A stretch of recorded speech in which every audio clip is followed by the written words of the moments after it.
Let's solve one beautiful math question in the easiest way. Ready? But before we start, try this question in your mind.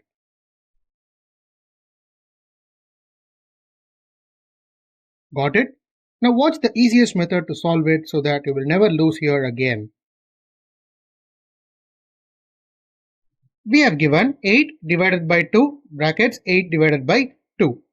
Here we have to use BODMAS rule, that is brackets, operations, divide, multiplication, addition and subtraction rule to solve this. Now we will see step by step of this. First, solving inside the brackets, 8 divided by 2 becomes 4. Now the entire equation becomes 8 divided by 2 into 4.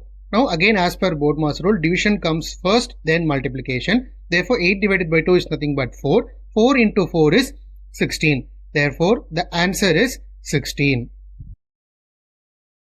Hope you all found this video helpful. In the next video, we will solve more interesting problems and learn new formulas to solve those. Thank you friends. Do subscribe my channel for more interesting videos.